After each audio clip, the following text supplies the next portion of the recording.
Hello friends, good morning. இன்றைக்கி Saturday morning 6வது நாள் பிரம்ம முகூர்த்த பூஜை நல்லபடியாக சிறப்பாக முடிஞ்சிச்சு.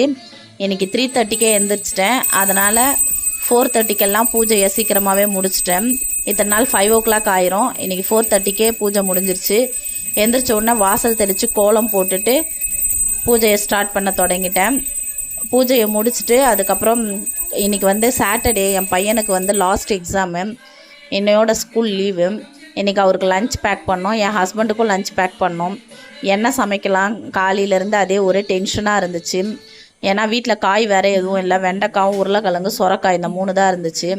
சரி என்ன சமைக்கலான்னு யோசிச்சுட்டே இருந்தேன். அதுக்கப்புறம் கிச்சன் இப்படி தான் க்ளீனாக இருக்குது. நேற்று நைட்டே எல்லாமே க்ளீன் பண்ணி வச்சுட்டேன்.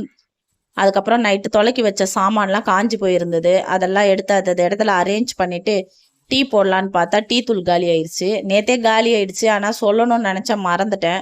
அதுக்கப்புறம் ஒரே ஒரு காஃபி தூள் பேக்கெட் தான் இருந்துச்சு. சரி இன்றைக்கி காஃபி போட்டு குடிக்கலாம் அப்படின்னு சொல்லிட்டு காஃபி போட்டு குடித்தேன். நானும் அம்மாவும் மட்டும்தான் டீ காஃபிலாம் குடிப்போம், வேறு யாரும் குடிக்க மாட்டாங்க வீட்டில். அதனால் நாங்கள் 2 பேரும் காஃபி போட்டு குடிச்சிட்டு நேற்று தான் மாவு அரைச்சிருந்தேன்.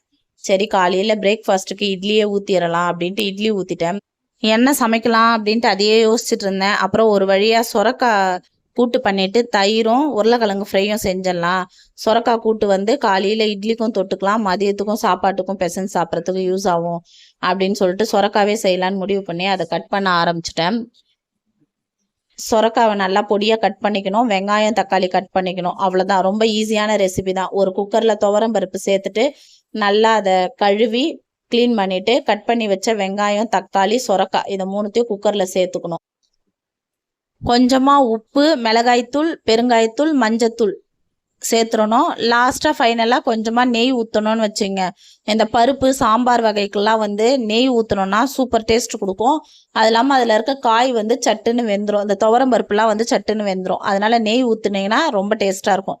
நெய் ஊற்றி குக்கரை மூடி அடுப்பு மேலே குக்கரை வச்சிடலாம். கையோட காய் கட் பண்ண இடத்தையும் க்ளீன் பண்ணிட்டேன். நம்ம கிச்சனில் சமைக்கும்போது எடுத்த பொருளெல்லாம் அது இடத்துல வச்சாலே கிச்சன் பாதி க்ளீனாக இருக்கும். தாளிப்புக்கு கொஞ்சமாக சோம்பு பூண்டு நல்லா இடிச்சிட்டு ஒரு வாணலில் எண்ணெய் சேர்த்துட்டு கடுகு உளுத்தம்பருப்பு நல்லா வெடிச்சப்புறம் நம்ம பொடி பண்ணி வச்ச சோம்பு பூண்டை போட்டுட்டு ஒரு மிளகாய் கிள்ளி போட்டு கொஞ்சமாக கருவேப்பிலை போட்டு தாளிப்பை குக்கரில் சேர்த்துடலாம். அவ்வளோதான். ஒரு கலரி விட்டுட்டு இறக்கிற வேண்டியது தான்.